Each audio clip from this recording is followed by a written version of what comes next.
మరో భర్త భార్య బాధితుడిగా మిగిలాడు. భార్యల చేతుల్లో భర్తలు బలవుతున్న సంఘటనల పరంపరలో బాధితుడిగా అతను మిగిలాడు. అయితే ఆ భార్య చేసిన పనిని కలలో కూడా ఎవ్వరూ ఊహించలేరు. దీంతో రోజు రోజుకి వివాహ వ్యవస్థ ఏమైపోతుందన్న కంగారుతో పాటు వావి వరుసలు లేకుండా మానవ సంబంధాలు ఎటు పోతున్నాయన్న బాధ కూడా కలుగుతుంది.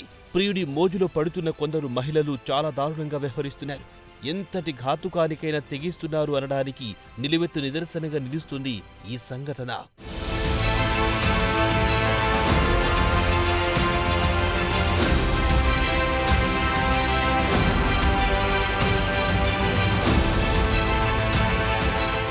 గత కొన్ని రోజులుగా వరుసగా జరుగుతున్న భార్యల చేతుల్లో భర్తలు హతమవుతున్న సంఘటనలు చూస్తుంటే కలికాలమంతే ఇదేనా అనిపిస్తోంది. పవిత్ర వివాహ వ్యవస్థకు బీటలు పడుతున్నాయి. భార్యాభర్తల మధ్య అక్రమ సంబంధం చిచ్చిరేపుతోంది. పండంటి కాపురాలు రక్తాన్ని పారిస్తోంది.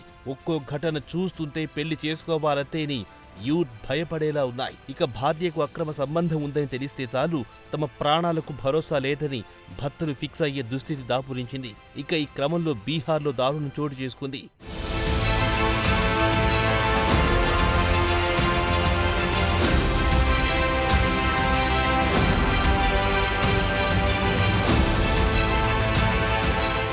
వివరాల్లోకి వెళ్తే బీహార్లోని ముజాఫర్ నగర్లో నావల్ కిషోర్, ఖుష్బూ దేవీలకు 20 ఏళ్ల క్రితం పెళ్లి జరిగింది.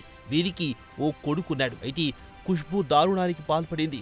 తన చేతుల మీదుగా పెంచి పెద్ద చేసిన స్వయంగా మేనల్లుడితోనే అక్రమ సంబంధాన్ని ఏర్పరచుకుంది. ఆమె మేనల్లుడు నీరజ్ తరచుగా తన అత్త దగ్గరే ఉండేవాడు. భర్త బయటికెళ్లిన సమయంలో ఖుష్బూ తన మేనల్లుడిని ఇంటికి పిలిపించుకునేది. తనకంతే 10 ఏళ్లు చిన్నైన నీరజ్తో అఫైర్ పెట్టుకున్న ఆమె ఎలాగైనా భర్త నుంచి దూరం కావాలని అనుకుంది.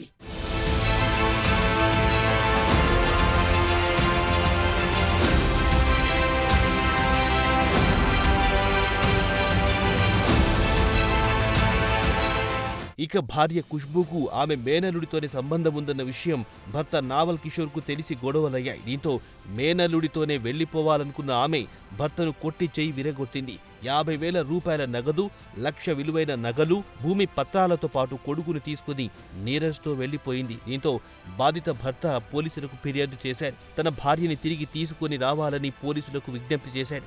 అయితే తనను కొట్టి వెళ్తున్నప్పుడు ఈ విషయం ఎవరికైనా చెబితే ఆత్మహత్య చేసుకుంటారని ఖుష్బూ బెదిరించినట్టు పోలీసులకు నావల్ కిషోర్ తెలిపాడు. ఇక కేసు నమోదు చేసుకున్న పోలీసులు వాళ్ళిద్దరిని వెతుకుతున్నారు. ఏదేమైనా ఇలాంటి సంఘటనలు వివాహ వ్యవస్థకు మాయని మచ్చగా మిగులుతున్నాయి.